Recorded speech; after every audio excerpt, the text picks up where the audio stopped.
Bem, gente, é óbvio que eu gostaria muito de estar aí com vocês. Até tentei, fui para o aeroporto de manhã cedo, mas infelizmente as coisas não funcionaram desse jeito.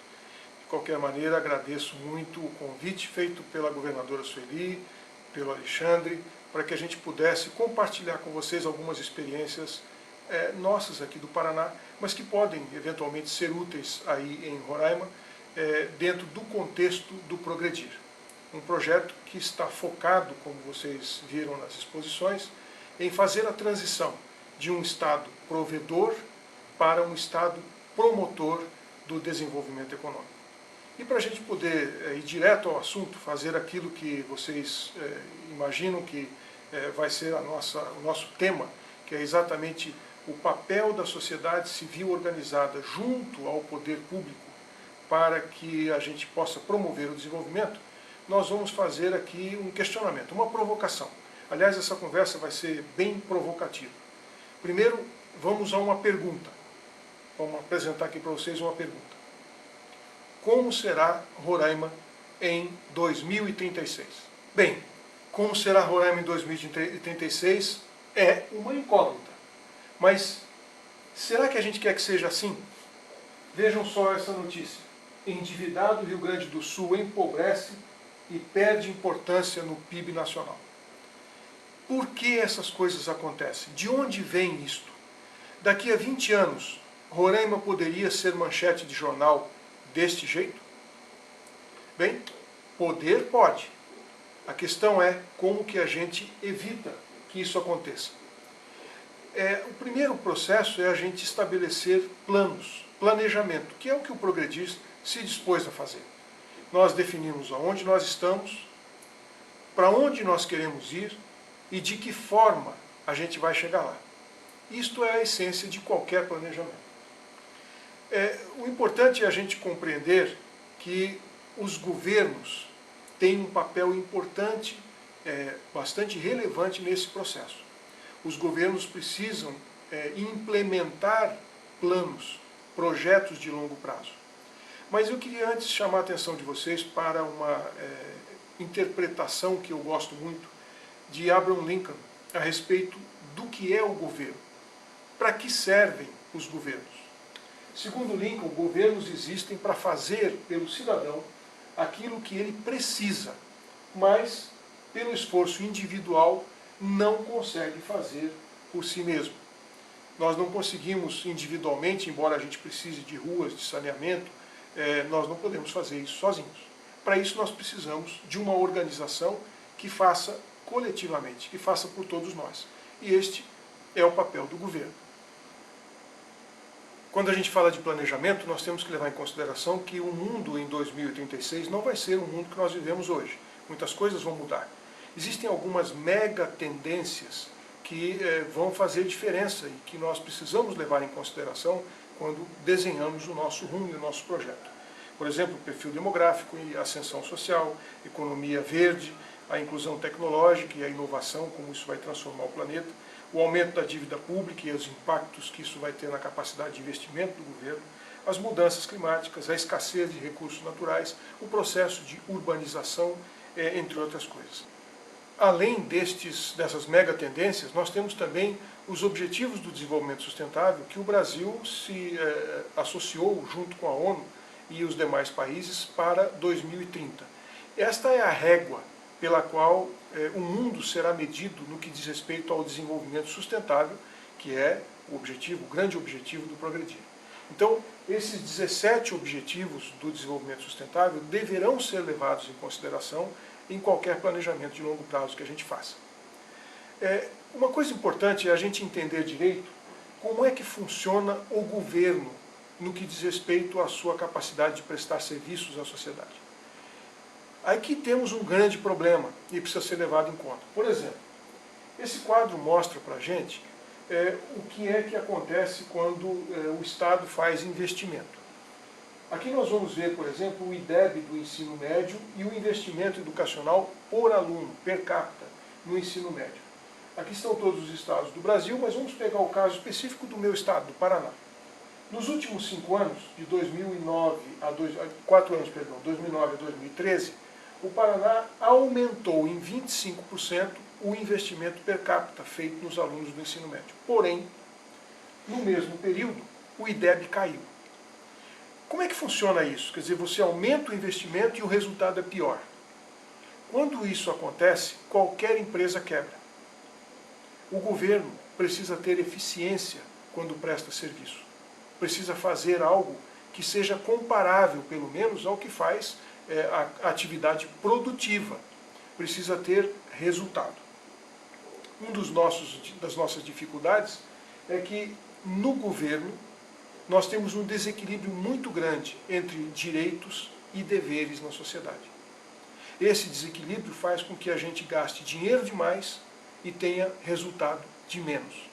Esse desequilíbrio precisa ser equacionado, e ele começa desde a nossa Constituição até todas as promessas que a gente sempre vê os candidatos e os políticos, e eu falo isso como político, fazendo a cada campanha. A gente só fala de direitos, ninguém fala de deveres, de compromissos, de responsabilidades do cidadão em relação à sociedade. Isso provoca um desequilíbrio, ou seja, nenhum dinheiro consegue pagar essa conta. Enquanto a gente estiver aumentando os investimentos e tendo resultados cada vez piores, enquanto nós tivermos um desequilíbrio, a gente oferece um monte de coisas, mas não pede nada em troca, nós não temos nenhuma perspectiva de futuro, e aí eu posso meio que afirmar para vocês, Roraima vai virar o Rio Grande do Sul daqui a alguns anos. Como é que a gente resolve esse problema? Algumas coisas precisam e podem ser feitas. Entre elas, a gente mostra aqui, por exemplo, 4 coisas que fazem parte dessa transformação. Em primeiro lugar, adaptar a capacidade financeira a essa nova realidade que nós vivemos. Nós temos que fazer ajuste fiscal. A segunda coisa, implementar agenda de reformas, federal, estadual, e tem que chegar no município também. Não é só nos níveis mais altos da gestão, não. Nós precisamos reformar o jeito como o Estado presta serviço à sociedade. O terceiro é aprimorar a gestão pública.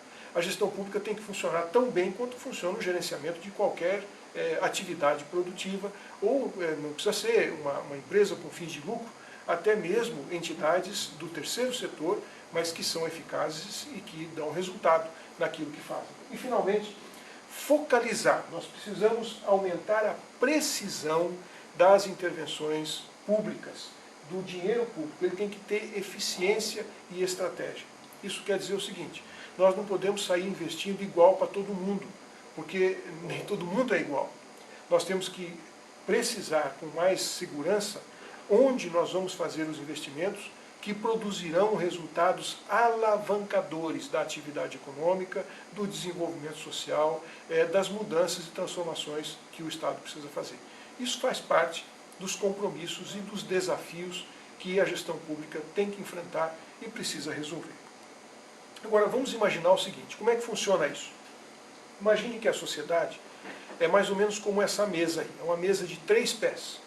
O primeiro setor, que é o governo, o setor produtivo, a atividade econômica, as empresas, e o terceiro setor, a sociedade civil organizada que trabalha pela coletividade sem fins de lucro.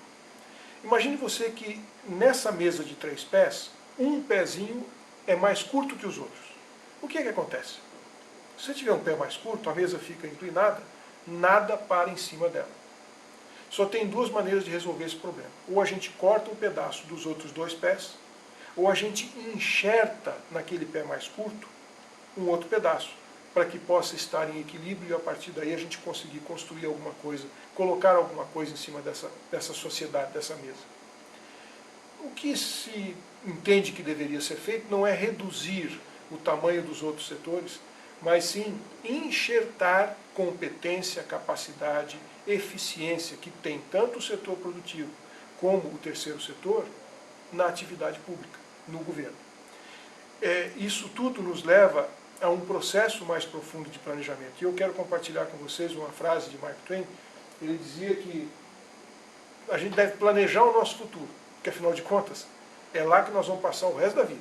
Então, a gente pode saber para onde está indo e como vai ser o resto da nossa vida, ou vamos ser reféns de algo que a gente não tem a menor ideia do que possa ser.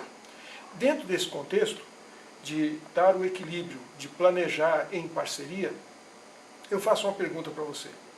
Se nós precisamos enxertar no setor público a experiência, a bagagem, fazendo uma parceria realmente para que ele possa ter o mesmo nível e ficar equilibrado, você faria parceria com alguém em quem você não confia? Pensa um pouquinho. Você confia nos políticos? Olha que eu sou político, estou falando isso porque conheço da reação da população em referência aos políticos. Dificilmente as pessoas fazem negócio ou fazem parceria, uma sociedade, com quem a gente não confia. E em parte, nós não confiamos nos políticos por conta de algumas coisas importantes, e eu compartilho com vocês o pensamento de José Saramago, que foi prêmio Nobel de Literatura. Ele dizia que os políticos são a mentira legitimada pela vontade do povo. Você entende isso? Vamos ver se a gente explica um pouco melhor nas palavras de um economista e cientista político americano, Thomas Sowell, que vai um pouquinho mais fundo nessa questão. Ele diz assim: o fato de muitos políticos de sucesso serem mentirosos não é exclusivamente um reflexo da classe política, é também um reflexo do eleitorado. Quando as pessoas querem o impossível, somente um mentiroso pode satisfazê-las. Qual é a essência dessa conversa, dessa colocação? Nós vamos passar por eleições municipais neste ano. Estamos vivendo uma turbulência política importante no país e precisamos entender o seguinte: quando a gente vincula o nosso voto a uma demanda, a um pedido, a uma promessa que a gente quer que o político faça para a gente, que não pode ser cumprida, nós estamos obrigando ele a mentir. E depois a gente fica com muita raiva, a gente fica muito bravo quando ele senta na cadeira e a gente descobre que ele é mentiroso. Só que nós temos responsabilidade nisso, nós temos culpa nesse processo. A gente não pode simplesmente criticar os políticos, pedir impeachment e reclamar, sem levar em consideração que grande parte do problema é responsabilidade nossa. Nós somos responsáveis. Porque nós não estamos compreendendo efetivamente o que a gente pode, o que a gente deve e de que maneira vamos nos relacionar com a classe política. O que eles prometerem soa que nem música. A gente vota e depois descobre que não pode ser feito. Agora vamos de novo nos reportar a situação de Roraima em 2036. Como será Roraima? Se nós vamos ter uma ampliação da urbanização, como será uma cidade de Roraima? Como será Boa Vista, por exemplo, em 2036? Vai ser uma cidade melhor? Mais bem estruturada? Ou vai ter mais gente morando em Boa Vista? O que vocês acham? Certamente que vai, né? A pergunta é: este inchaço, esse crescimento demográfico, ele vai ser desenvolvimento ou ele vai ser apenas inchaço? Tudo isso depende. Mas depende do quê? Qual é a sua opinião? Nós não sabemos como vai ser efetivamente a cidade daqui a 20 anos. Mas sabemos que se nós planejarmos como nós gostaríamos que a cidade fosse, a probabilidade é muito maior de que ela caminhe nessa direção e que a gente consiga concretizar algumas dessas coisas. Caso contrário, nós seremos reféns do que acontecer, seja lá o que for, depois a gente tem que aguentar as consequências. Isso tudo parte de um processo que a gente chama de sinergia. Aliás, isso está entre os objetivos do Progredir, né? Essa construção de sinergia social. Sinergia é um ato simultâneo de diversos órgãos ou músculos para o mesmo fim. Convergência das partes de um todo que concorrem para o mesmo resultado. É o efeito resultante da ação de vários agentes que atuam da mesma forma, cujo valor é superior ao conjunto desses agentes se atuassem independentemente ou individualmente. Isso quer dizer o seguinte: todo esforço que a sociedade faz para ter um futuro diferente, um futuro melhor, e todo esforço que o governo faz e deve fazer, realmente diz que faz, para alcançar o mesmo objetivo, se for conjunto, se trabalharem juntos, associados, o resultado será muito maior do que se cada um caminhar na sua direção individualmente. Bom, isso tudo eu estou colocando para vocês baseado na nossa experiência. E a pergunta é: por que o ex-prefeito de Maringá e secretário de Planejamento do Paraná, que está fazendo essa palestra para vocês sobre a parceria entre o setor público e a sociedade organizada. Nós vamos comentar com vocês um pouquinho sobre o case de Maringá, a cidade da qual eu fui prefeito.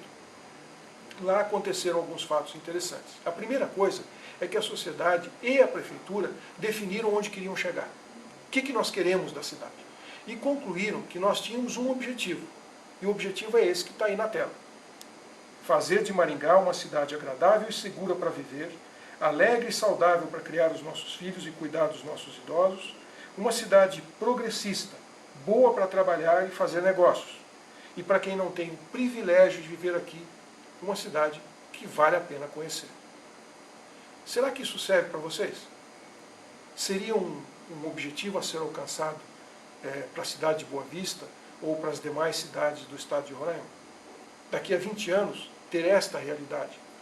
Bom, a partir do momento que a gente sabia onde queria chegar, a sociedade passou a participar e trabalhar junto com a prefeitura na busca deste objetivo. Isso começou, na verdade, há muito tempo atrás. Em 1996, no meio de uma crise, uma meia dúzia de lideranças da cidade de Maringá, conduzidas pelo presidente da Associação Comercial, resolveram discutir o futuro da cidade, independente da prefeitura. Por conta deles, resolveram pensar, bom, onde é que nós queremos chegar? Porque o prefeito fica 4 anos ou 8 anos, depois vai embora, mas nós, sociedade, vamos continuar na cidade e queremos que as coisas tenham continuidade. Então, resolveram criar um programa chamado Repensando Maringá. E essas 6 lideranças começaram a lembrar de outras pessoas que poderiam ter interesse em conversar sobre isso, que teriam boas ideias para o futuro da cidade, e a partir daí foram juntando um monte de gente até chegarem a 180 organizações, mais de 400 pessoas envolvidas nesse projeto. E estas organizações criaram um instrumento de gestão das suas ideias. Criaram o Conselho de Desenvolvimento Sustentável Econômico de Maringá. O CODEM passou a ser o catalisador dessas boas ideias. E através das suas câmaras técnicas foram capturando entre as lideranças da sociedade as melhores ideias em diferentes setores, até fazer um norteamento, um mapa de onde nós queremos chegar daqui a 20 anos. E lá em 1996 eles desenharam o Maringá 2020. Depois foram progredindo, avaliando, monitorando, aperfeiçoando, analisando a dinâmica da sociedade, da economia, do mundo e adaptando isso. Criaram em 2008, eles fizeram o Maringá 2030, já um aperfeiçoamento desse processo. Bem, essa parceria, essa sinergia, acabaram fazendo com que Maringá se tornasse uma das melhores gestões fiscais do Brasil.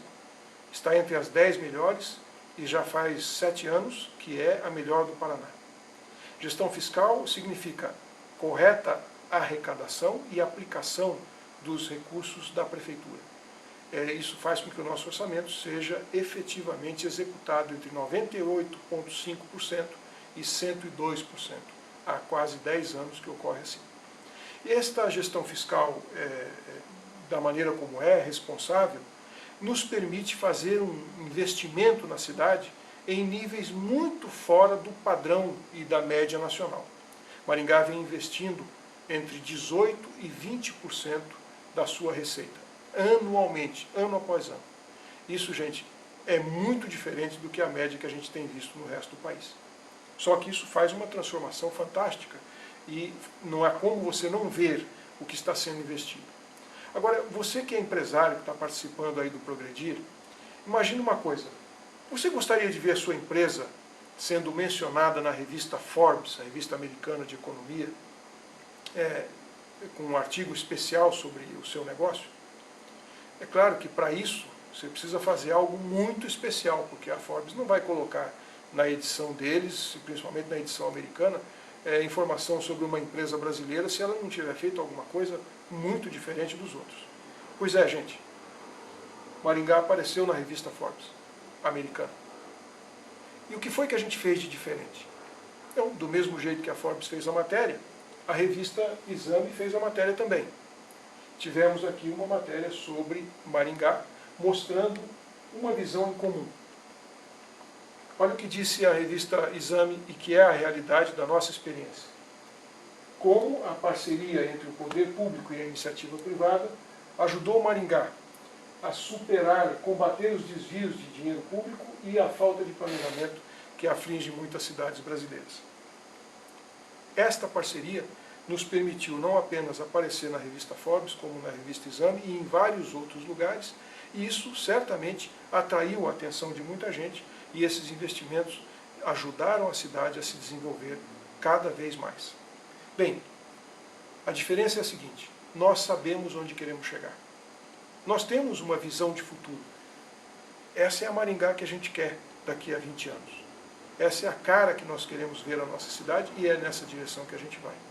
O que nós estamos fazendo agora, neste momento? Dá uma olhada nisso. Esse é o nosso jornal principal da cidade. Está aí. O CODEM, o Conselho de Desenvolvimento Econômico, está planejando já 2047, que é o ano em que a cidade vai comemorar o seu centenário. Olha como é que está escrito no jornal. Uma conceituada empresa de consultoria internacional, contratada pela sociedade civil organizada, por meio do CODEM e da ASSIM, que é a Associação Comercial, para traçar os destinos econômico, social e urbanístico de Maringá até o seu aniversário de 100 anos. E olhando a matéria lá dentro do jornal, o CODEM faz o planejamento de Maringá para os seus 100 anos e diz assim: para que os estudos sejam aplicados, o CODEM e a ASSIM assinaram um convênio com a Prefeitura, que se comprometeu a utilizar o trabalho financiado pela sociedade e os planos diretores, o Master Plan, que vai direcionar as ações para a Prefeitura seguir e garantir que Maringá cresça equilibrada do ponto de vista social e ambiental. Percebam bem, é a sociedade civil organizada que está fazendo o planejamento, ela que está elaborando o plano e daquilo que a gente quer para a cidade. E a Prefeitura se comprometeu a usar este plano. Por que o plano tem que ser feito pela sociedade? Porque vocês sabem tão bem quanto eu, que se tivermos um prefeito fantástico na cidade, que tenha visão, que tenha percepção, que resolva contratar uma ótima consultoria para fazer um planejamento de longo prazo, de 20 anos, se ele perder a eleição para um adversário, o que vai acontecer com o plano dele? Fala para mim, fala a verdade. O que ocorre com esse plano, que era muito bom, que considerava todos os elementos importantes da cidade? Vocês sabem tão bem quanto eu, que ou ele vai ser jogado fora, ou vai ficar escondido e esquecido numa prateleira. Mas ele era bom, tinha coisas importantes ali, mas por razões políticas, essas coisas não serão mais levadas em consideração, o que representa um prejuízo para a sociedade. Agora, se o plano for da sociedade civil organizada, ele estará naturalmente blindado pela própria sociedade contra a descontinuidade política. E foi isso que aconteceu com Maringá. Há 20 anos, nós não temos descontinuidade política em nenhum dos projetos estratégicos para o desenvolvimento da cidade. Bem, mas vamos continuar. Eu quero só deixar claro para vocês que isto é possível de ser feito. Vocês têm aí, através do Progredir, uma proposta de desenvolvimento econômico do Estado de Roraima, baseado no futuro, baseado nas tendências, nas vocações, tanto do Estado quanto da atividade econômica global, mas só vai acontecer isso se você sair da sua zona de conforto. Se você tiver tudo calmo, tudo tranquilo, se você não estiver sendo desafiado a fazer algo mais, esta mágica não vai acontecer. O que eu quero dizer a vocês é o seguinte: a parceria entre o governo e a sociedade civil organizada é o desafio que pode ser transformador para a sua cidade, pode ser transformador para o seu estado, será transformador para o nosso país. O Brasil precisa dessa mudança. Temos que mudar de rumo. Do jeito que estão as coisas, do jeito que as coisas estão, nós não vamos conseguir vencer o desafio. O Brasil precisa de um novo rumo. E aí eu deixo essa última mensagem para compartilhar com vocês. Uma curva na estrada não é o fim da viagem, a menos que você não consiga fazer a curva. O momento demanda uma mudança de rumo. E se a gente não mudar o rumo do nosso comportamento, da nossa atitude, da nossa consciência política, da nossa responsabilidade diante da gestão pública, se nós não fizermos essa parceria, talvez a gente não consiga fazer a curva. E aí é o fim da estrada. Desejo muito sucesso a vocês, que o Progredir possa se consolidar como um primeiro passo, porque é um projeto de prazo determinado, mas um primeiro passo para que a transformação de longo prazo, para que o objetivo que vocês têm em Roraima para os próximos 20, 30, 40 anos seja materializado numa boa parceria, sólida, forte, entre o governo do Estado e a sociedade civil organizada. Um abraço para todos vocês. Obrigado.